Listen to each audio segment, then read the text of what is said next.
സ്വാമി ചിദാനന്ദപുരി 2026 പറയുന്ന ഈ കാര്യം 2012 സെപ്റ്റംബർ 30 കേസരി വാരികയിൽ ടി.ജി. മോഹൻദാസ് എന്ന് പറയുന്ന സംഘപരിവാറിൻ്റെ സൈദ്ധാന്തികൻ കേരളം കാത്തിരിക്കുന്ന സൗഹൃദം എന്ന പേരിൽ വളരെ നീണ്ട ഒരു ലേഖനമായി എഴുതിയിട്ടുണ്ട് എന്നതാണ്.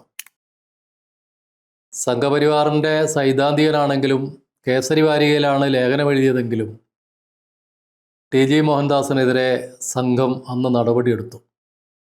സംഘത്തിൻ്റെ കാഴ്ചപ്പാടുമായി പൊരുത്തപ്പെടാത്തതായിരുന്നു ടി.ജി. മോഹൻദാസിൻ്റെ നിഗമനം എന്നാണ് അന്ന് നടപടിയെടുക്കുമ്പോൾ പറഞ്ഞ കാര്യം. എന്തായാലും സംഘത്തിൽ നിന്ന് നടപടി ഏൽക്കേണ്ടി വന്നെങ്കിലും ടി.ജി. മോഹൻദാസിൻ്റെ ആശയങ്ങൾക്ക് പ്രസക്തി ഉണ്ട് എന്ന് 14 കൊല്ലത്തിന് ശേഷം സ്വാമി ചിദാനന്ദപുരിയുടെ വാക്കുകളിലൂടെ വ്യക്തമാവുകയാണ് ചെയ്തത്.